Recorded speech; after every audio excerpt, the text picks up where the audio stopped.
Muy buenos días, amigos televidentes. Para mí es un grato placer estar penetrando en este momento en todos sus hogares, llevando nuestras informaciones de interés para todos ustedes. Saludo la presencia en nuestro programa de la escritora dominicana Jan Marion Landé, con quien vamos a estar compartiendo algo sobre lo que es este último libro que ella ha realizado y que se llama Testimonio de acoso y resistencia durante la tiranía. Vamos a conversar con ella sobre este tema tan interesante de este nuevo libro que habla de una etapa muy importante de nuestro país. Los saludo como siempre con la hermosura floral del Jardín Ilusiones, su mejor opción para sus eventos familiares y empresariales. Vamos a comerciales, retornamos con todos ustedes.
Me siento muy complacida de compartir con todos ustedes una entrevista con Jan Marion Landé, quien es la autora de este libro, Testimonio de acoso y resistencia durante la tiranía.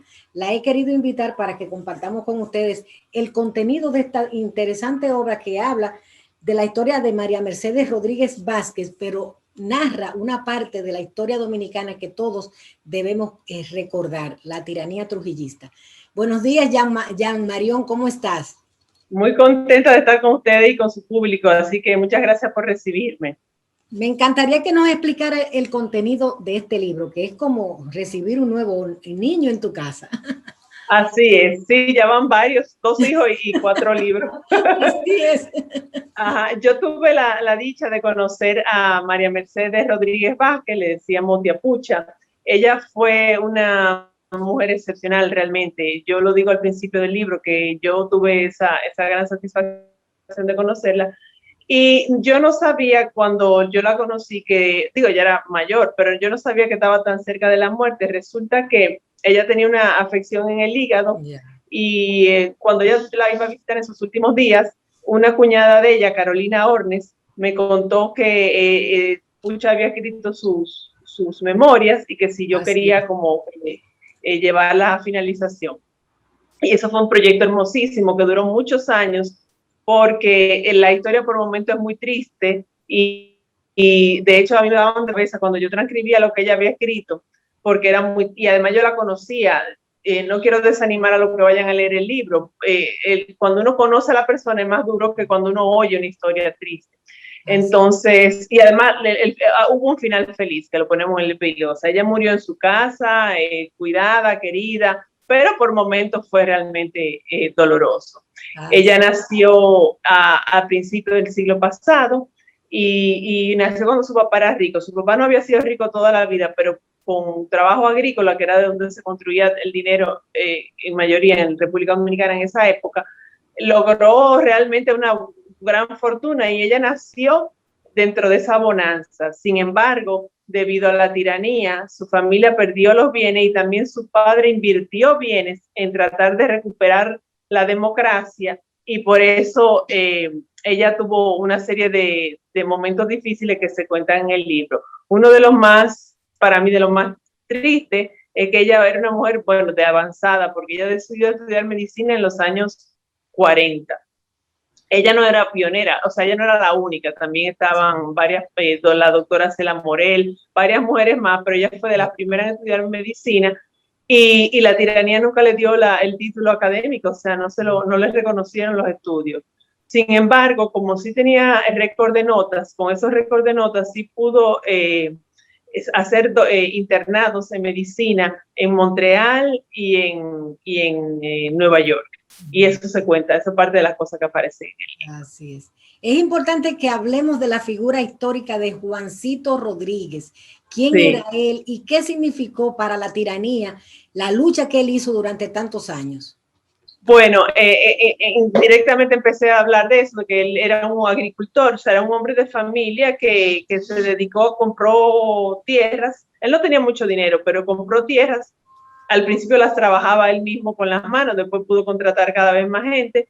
Y él hizo su fortuna sobre todo con el cacao, que subió de precio en los años 20, y también tenía fincas ganaderas. Hay un cuento que es famoso de que Trujillo le cogió un ganado, le pidió que le regalara un ganado, que quería decir, entrégamelo.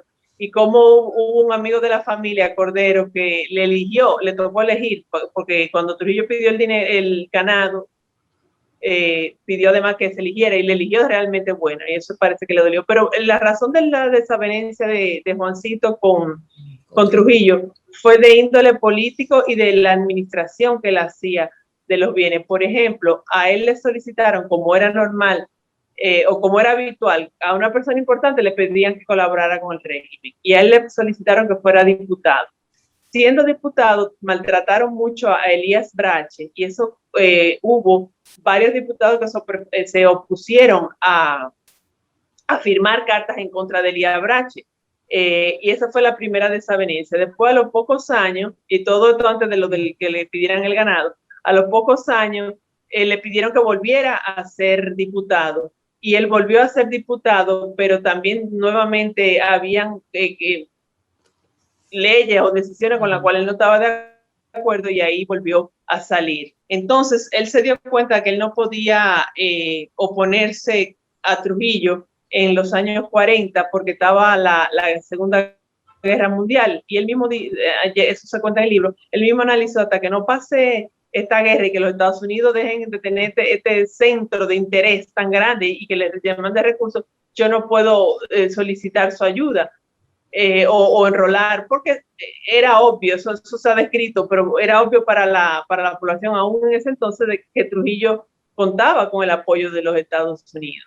Entonces, desde que terminó la guerra, que terminó en el 44, en el 45 él empezó a prepararse para irse, y en el 46 se fue. O sea que desde el 46 hasta el 60, Juancito Rodríguez estuvo trabajando para el retorno de la democracia. Primero financió expediciones militares, ya que se había acabado la guerra, había entonces aviones y había armas para poder entrar, pero esas expediciones, las de los años, bueno, las del 39, él no ayudó porque estaba en República Dominicana, pero la del 49 sí, y él financió ese tipo de cosas, pero no contaban, como contó más adelante en el caso de Fidel Castro, con el apoyo de la población. La que sí contó con el apoyo de la población y fue muy valorada fue la expedición de Constanza Maimón y Estero Hondo, que eso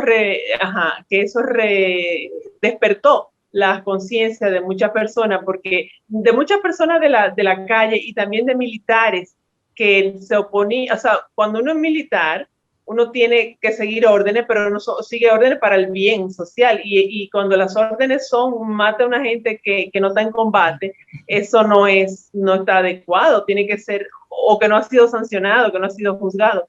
Y se dice que Juan Tomás Díaz, que después participó en el ajusticiamiento, ahí fue que tuvo como el despertar de su conciencia con la expedición a los militares, bueno, no militares, pero los hombres de Constanza, porque él estaba asignado a Constanza. Así es. El libro dice: testimonio de acoso y resistencia durante la tiranía. ¿Cuál fue el acoso y la resistencia en la familia Rodríguez y en el caso de María Mercedes Rodríguez Vázquez? Bueno, el primer acoso, yo diría que era eso de quitarle, o sea, tú tienes que firmar aquí. O sea, a hoy día los diputados dicen, bueno, que hay línea de partido y todo, pero la gente como quiera vota con más independencia. Ya era de verdad, tú te sales de diputado si tú no estás completamente de acuerdo. Luego a ella no se le permitió, lo que yo dije ahorita, no se le permitió graduarse de la universidad. Eso es un acoso. Luego los bienes de él, después que él se marchó, fueron diezmados, fueron tomados y dicho que eran propiedad del Estado cuando habían sido fabricados por una persona, o sea que eso es acoso. Y la resistencia para mí fue el cariño y el apoyo que ellos lograron concitar por muchas personas que salen mencionadas en el libro, como por ejemplo la doctora Morel que mencioné ahí, y también una persona que originalmente quiso también, como mucha gente quiso colaborar. Carmita Lantestoy es conocida porque al principio era parte del régimen, pero cuando Pucha la conoció en Cuba, era totalmente, o sea, ella primero se tuvo que ir y luego fue apoyadora de la causa, o sea, como hay un reconocimiento a muchas de las personas que fueron apoyo al final y durante el tiempo a la resistencia antitrujillista. Por ejemplo, Otaji Brache, que después tuvo en el CONEP, que fue un apoyo tanto de los Bonilla, los Fiallo. Digo, no quiero decir que los que yo mencioné sean los únicos, quiero decir que esos fueron los que fueron cercanos a Juancito y a su familia y que salen reseñados en el libro. Sí. ¿Sabes? Siento un paralelismo entre la vida de María Mercedes Rodríguez, doña Pucha, y Ana Frank. Me tocó ver la casa de Ana Frank en Ámsterdam, Holanda, y lloré mucho al escuchar cómo ella narraba las vicisitudes que había pasado su familia durante el Holocausto. ¿Ves este paralelismo en esta historia de este libro tan hermoso? Bueno, en el caso del Holocausto, fue un acoso y una exterminación para un pueblo entero. En el caso de la familia Rodríguez y lo que se opusieron, se sintió sobre todo a un grupo de personas, aunque la totalidad de la población vivía que no podía hacer mucho. El acoso fue más fuerte para el que fuera opositor decidido. Ahí en otro libro que yo hice, el primero de hecho, yo hablo de mi abuelo, que no tiene para nada esos comportamientos tan heroicos como de esta gente, pero mi abuelo era un hombre tranquilo. Y en el libro de él yo hablo de cómo él enfrentó su Alzheimer o su demencia senil. Pero uno de los cuentos que yo hago de él es que a él le preguntan, le quieren ofrecer ser juez en San Juan de la Maguana. Y lo que él dice, porque él es un hombre tranquilo, es, y se puede decir que no. O sea, era sí o sí era. Ajá, sí. Bien, ya Marión Landés, te propongo una pausa y volvemos con el contenido de este libro. No se vayan ustedes.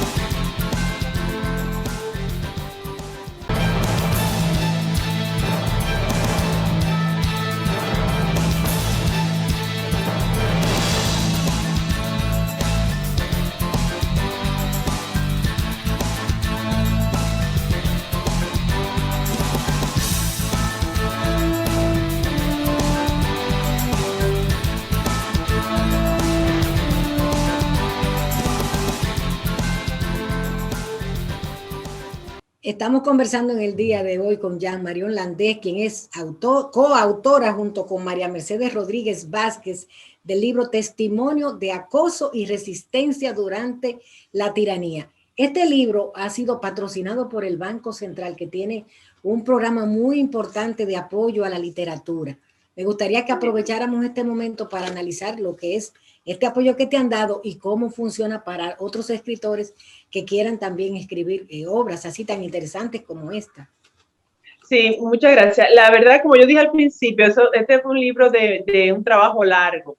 Yo recibí este manuscrito, yo lo adapté y lo sometí a concurso en el Museo de la Resistencia.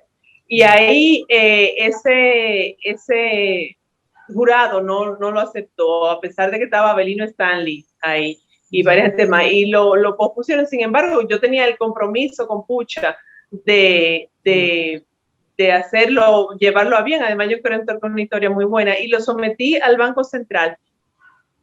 yo sabía de la existencia y ahora honestamente no le puedo hacer justicia exactamente cómo lo busqué, pero seguro si uno lo busca en internet, Banco Central, y yo sí sé que ese es un programa que tiene más de 20 años de trabajo y que han hecho un número impresionante de publicaciones.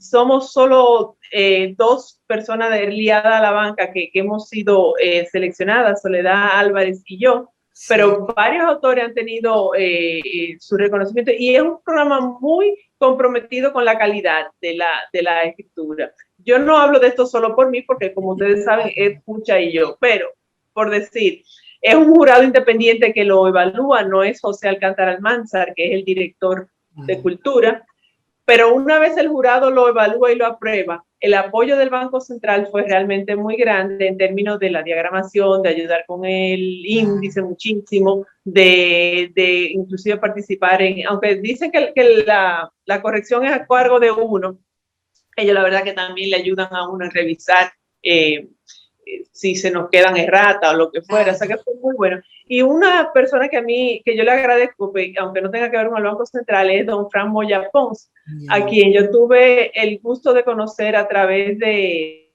Fran Marino Hernández, un excelente sociólogo dominicano. Y yo creo que esa puerta de entrada fue muy buena, fue una excelente presentación. Luego, yo trabajo en el Banco Popular y él tiene varias colaboraciones con el Banco Popular. La primera y más importante fue que él escribió la historia de cómo se creó el Banco Popular.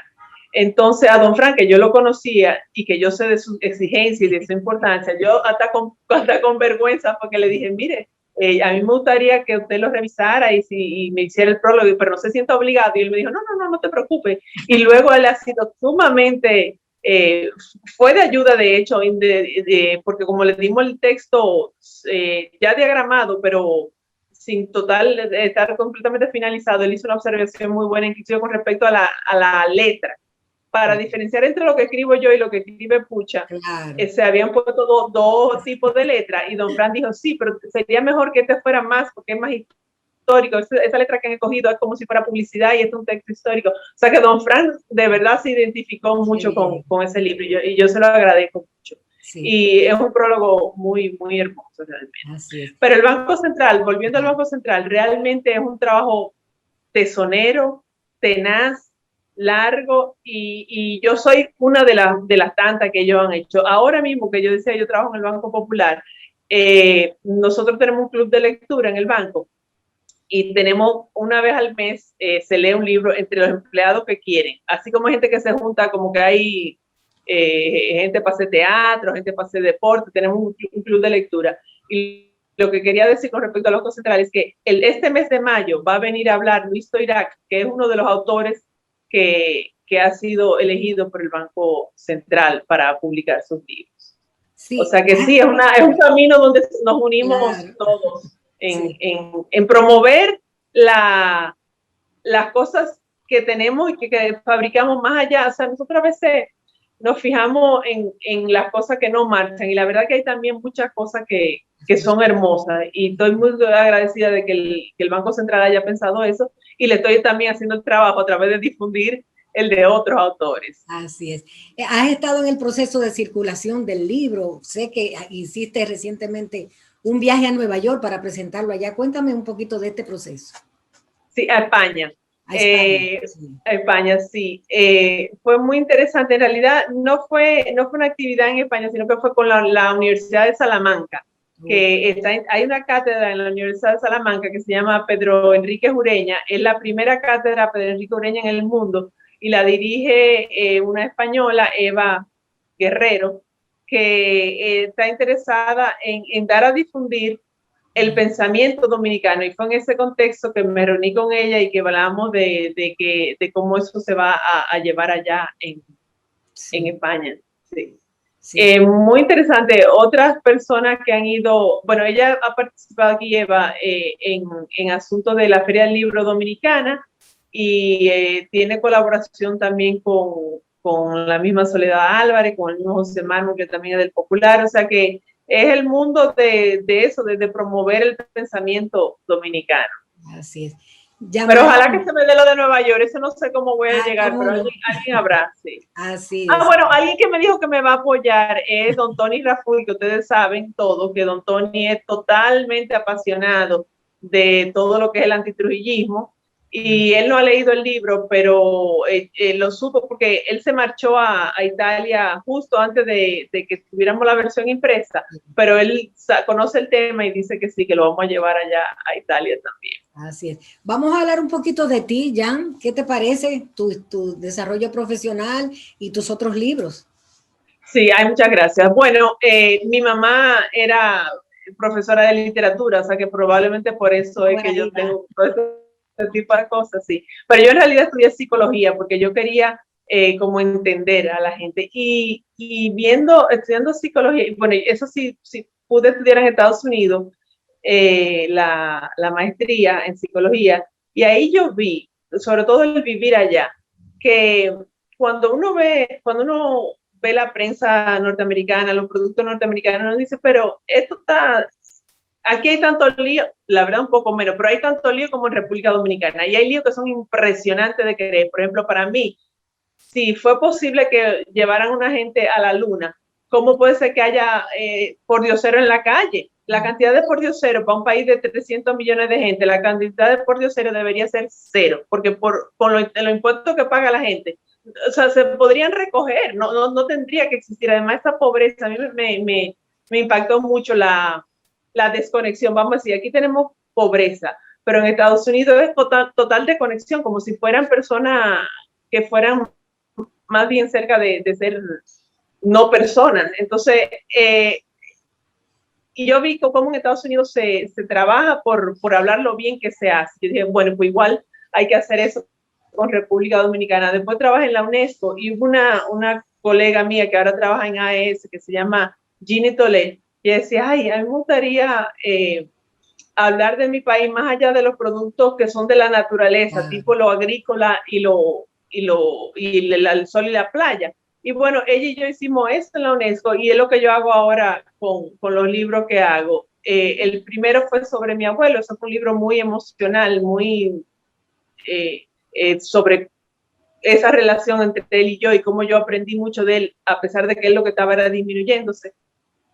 El segundo fue un libro muy hermoso que fue sobre una colaboradora del Banco Popular de muchos años, se llama Engracia Franjul de Abate, tal vez sabe quién es ella. Sí, claro. Ella fue sí, ella está viejita ahora, tiene 82 años, pero ella fue una persona realmente de un empuje y de una capacidad de iluminar los lugares grandísimos, porque ella fue buena en el popular, pero ella también trabajó por la educación. Bueno, me emociono. Qué bien, qué bien. Así es, qué linda emoción, Jan. Sí. Bien, y entonces... y hay un tercer libro que fue como editora, que es Cocina de mi terruño, que son sobre los productos que se sirven en la Embajada Dominicana en Francia. Así es.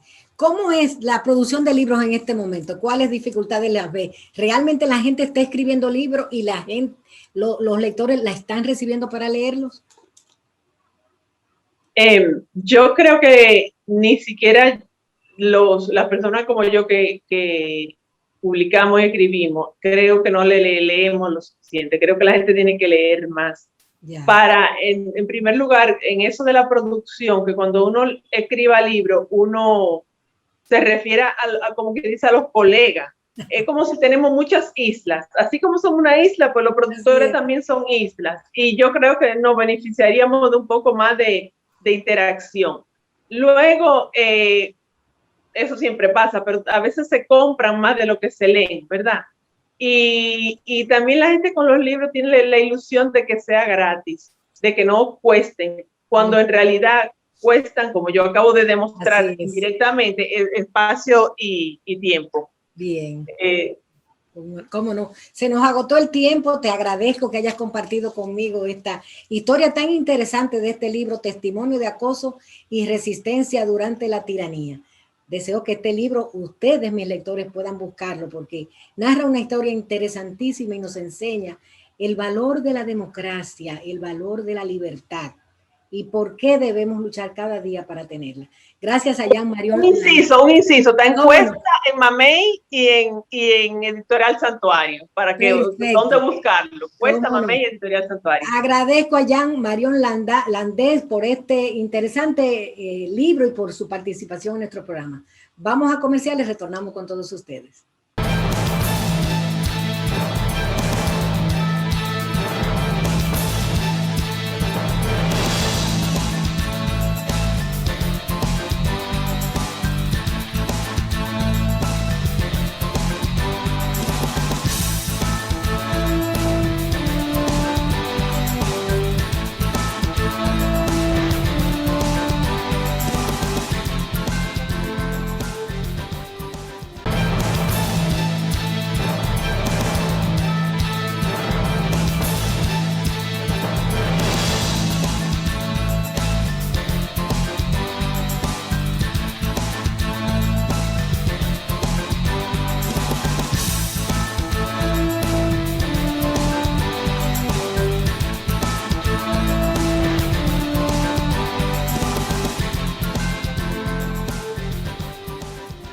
Amigos televidentes, muy buenos días y como siempre nuestra gratitud por acompañarnos en otra propuesta de Palpitar Económico.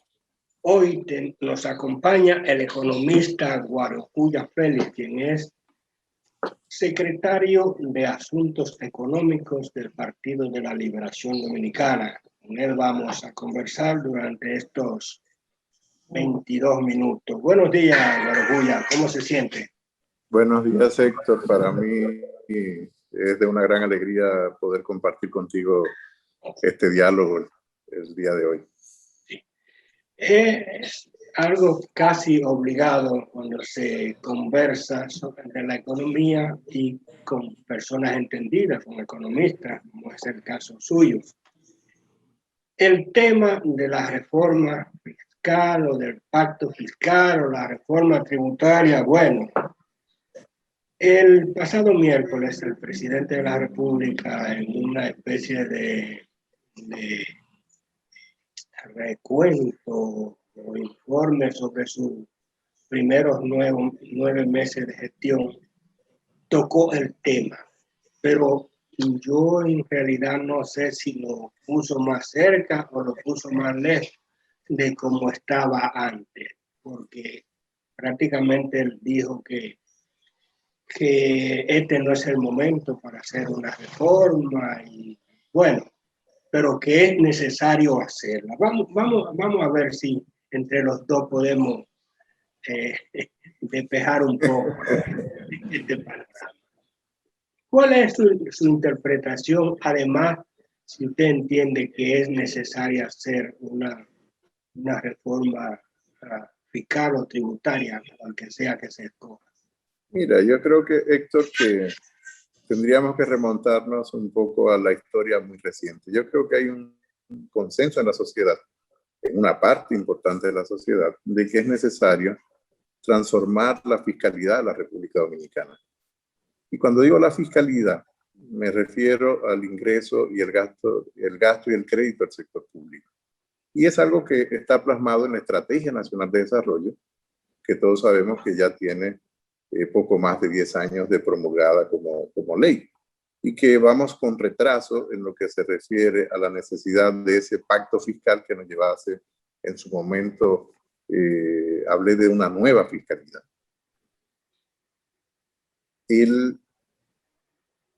La necesidad realmente existe. El problema ahora es el momento político para hacerla.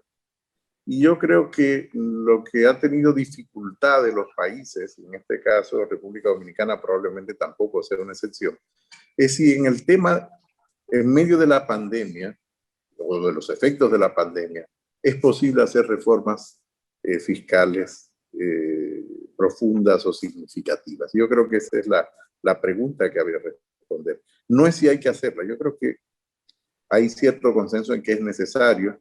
El problema de discusión aquí es cuándo y cómo.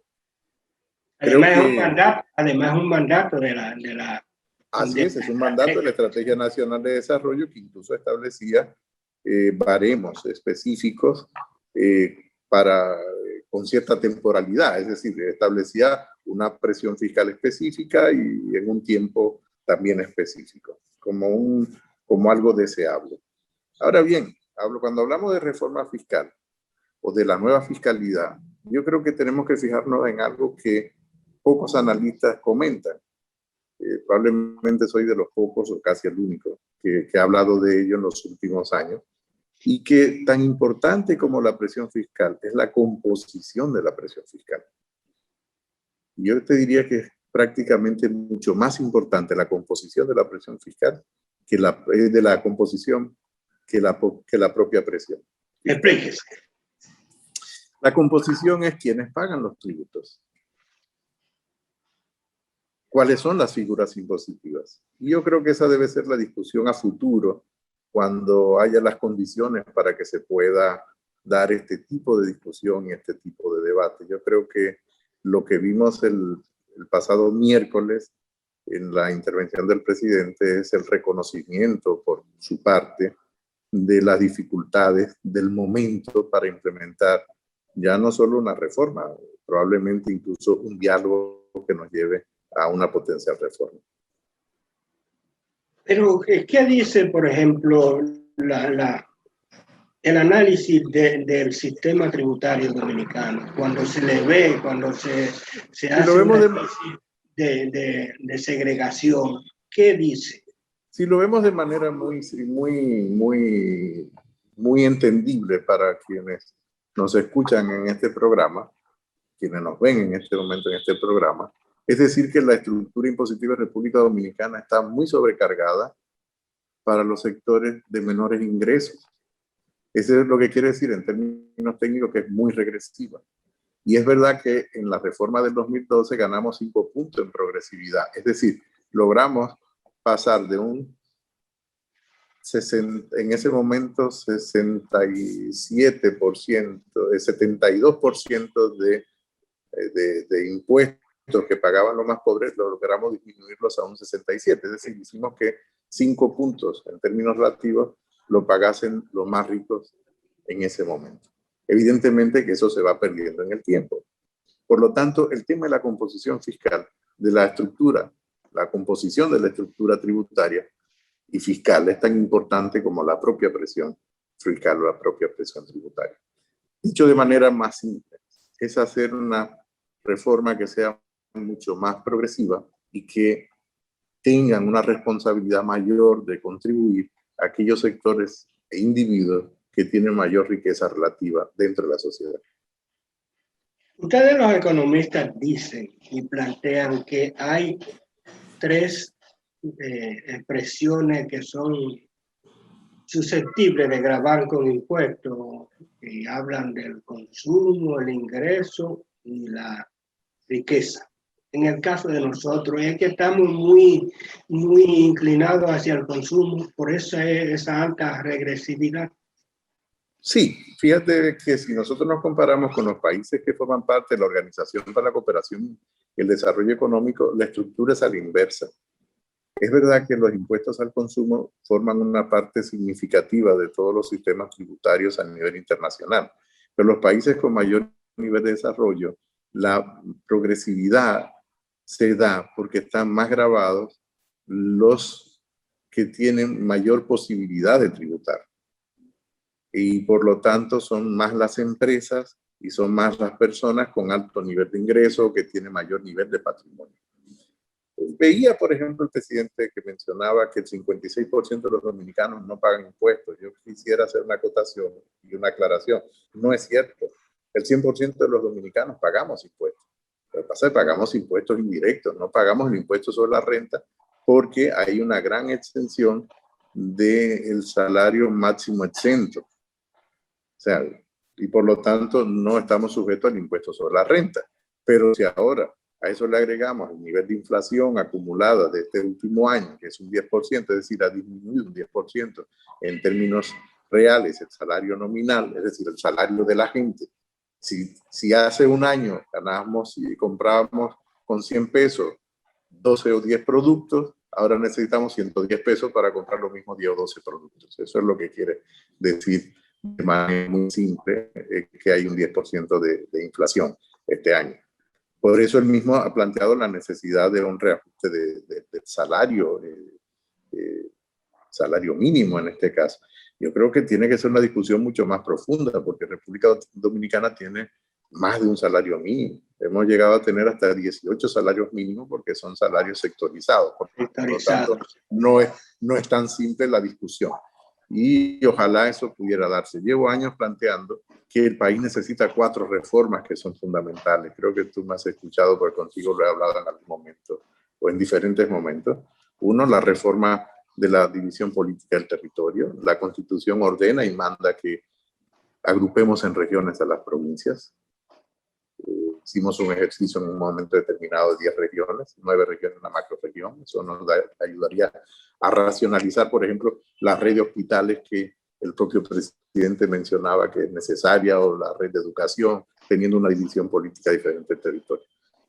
Todas están interrelacionadas. La segunda gran reforma es una fiscalidad diferente, es una nueva fiscalidad. No es una reforma fiscal integral. Yo no estoy de acuerdo con esa definición de integralidad, sino que tiene que ser una nueva estructura impositiva para la República Dominicana, diferente a la que nosotros tenemos.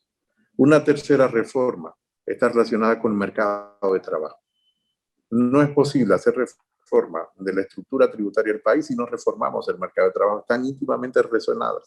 Las figuras que pagan impuestos, que pagan tributos, son las empresas y las personas. Y si el mercado laboral no funciona adecuadamente, lo que vas a perder, no importa cuántas reformas hagas, vas a perder capacidad de tributar las empresas y las personas. Por lo tanto, hay que resolver un tema que se da desde el mercado de trabajo. Y una cuarta reforma, y una cuarta reforma tiene que ver con el sistema previsional o el sistema de pensiones. Yo creo que es muy elocuente lo que ha pasado en la región, sobre todo en el caso chileno. También esta pasada semana vimos que tuvieron un plebiscito para modificar la Constitución, y uno de los temas fundamentales dentro de ese plebiscito era el diseño del sistema previsional chileno. En el caso nuestro, que tenemos una copia del sistema previsional chileno, creo que tenemos que hacer los ajustes necesarios para poder garantizar a futuro unas pensiones dignas para las personas, antes de que nos llegue el problema encima. Guarocuya, vamos a hacer una breve pausa comercial para volver con ese tema que tú has planteado, porque prácticamente debemos hacer una especie de segunda ola de reformas estructurales, por la expresión que diste. Por eso lo trataremos en el próximo segmento.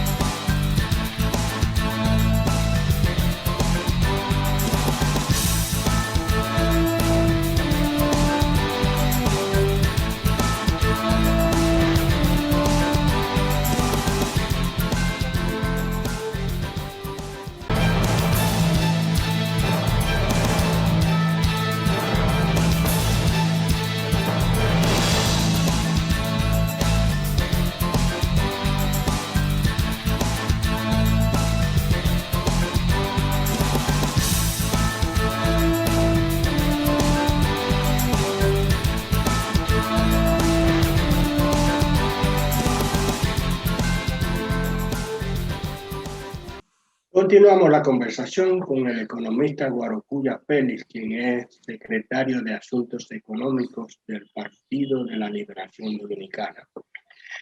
Tú señalaste 4 áreas susceptibles o que necesitaran de reforma.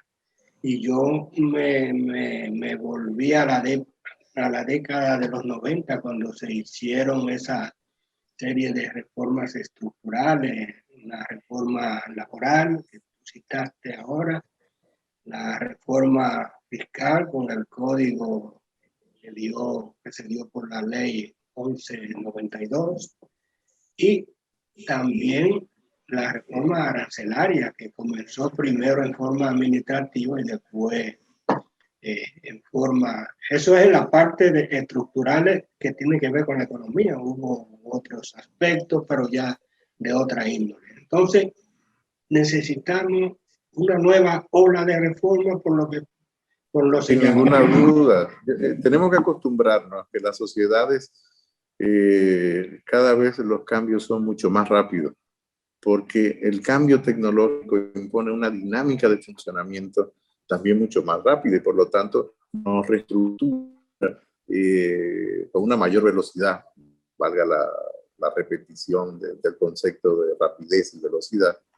Nos reestructura la propia organización de la sociedad y de los mercados en sentido general. Por lo tanto, el mercado de trabajo tampoco está exento del funcionamiento como funcionan otros mercados. En República Dominicana es un mercado muy deficiente. Aquí el punto es que si tú ves esa reforma, nosotros tuvimos olas de reformas estructurales en los años 50. De hecho, lo que se reformó en el 92 fue lo que habíamos introducido como país en torno al año 54, 55, 56, que fueron esas reformas estructurales. Y esas reformas se habían hecho antes en el año 30, 31, 32. Es decir, que si tú ves, cada generación nos obliga a tener reformas. Yo diría que en este momento tenemos que acostumbrarnos que ya no es exactamente el ciclo completo de una generación de 20, 25 años, sino que tenemos que acostumbrarnos a reformas constantes. Es decir, tenemos que tener funcionamientos mucho más flexibles de la sociedad. Ahora bien, de aquí viene la parte política. ¿Cuándo es posible hacer este tipo de reformas? ¿Es este el momento para hacer este tipo de reformas? Yo creo que esa es la pregunta que tenemos que responder. Y yo creo que en este contexto... ¿Qué piensa Guarocuya Félix? En este contexto es muy difícil plantear una reforma fiscal profunda en la República Dominicana o introducir una nueva fiscalidad. ¿Por qué? Porque no hay las condiciones ni sociales ni políticas que permitan un diálogo en medio del impacto que está teniendo la propia pandemia, la ralentización que tiene la reactivación de la economía. Es verdad que la economía mundial se va reactivando, pero no va a la misma velocidad. Tenemos reactivaciones a diferentes velocidades. Para nosotros la reactivación es importante en lo que ocurre en la costa este de los Estados Unidos, porque esa es prácticamente nuestra economía mundo. Nuestra economía mundo es la costa este de Estados Unidos, fundamentalmente. Nuestros principales socios comerciales. Por el lado del comercio de importaciones, China, lo que ocurre en China. Y por el lado del comercio regional, lo que ocurre en Haití. Esos son, digamos, nuestros principales socios comerciales y luego agregamos la Unión Europea. Entonces, va a depender mucho de la velocidad de recuperación de nuestros principales socios comerciales, porque si bien es cierto que se puede hacer esfuerzos y se hacen esfuerzos para mejorar la captación de turistas, pero el tema está en los países emisores de turistas. Claro, no importa lo que nosotros hagamos.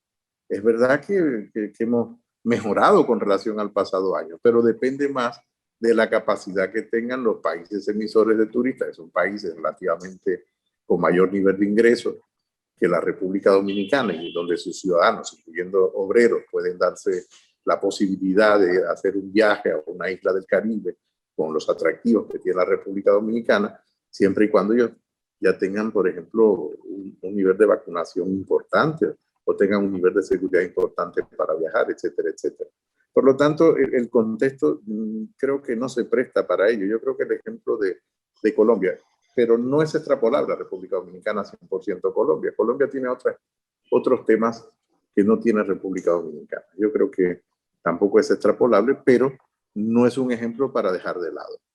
Es un ejemplo para tomar en cuenta. No se puede ignorar. No se puede ignorar, porque hoy en día los países, las economías y las sociedades somos cada vez más interdependientes. Esto que estamos haciendo ahora, la tecnología de la comunicación, nos hace tener relaciones mucho más instantáneas, mucho más rápidas y por lo tanto información mucho más precisa y más rápida en tiempo casi real, por no decir en tiempo real, de lo que ocurre en cualquier otra parte del mundo. Y en el caso de Colombia está dentro de nuestro entorno.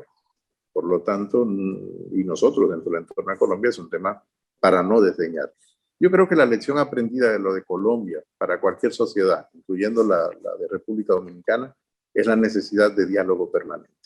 También he propuesto la necesidad de un pacto. Llevo años proponiendo un pacto y estos días había comentado la necesidad en diferentes medios de comunicación de un pacto para recuperar primero la estabilidad con el crecimiento con estabilidad para sostener las políticas sociales. Y luego me di cuenta que lo de Colombia le habían denominado más o menos parecido. Pero el punto es que ese pacto va previo a cualquier presentación de instrumentos de reforma, porque eso requiere diálogos, y requiere diálogos entre los agentes políticos, los agentes económicos y los agentes sociales.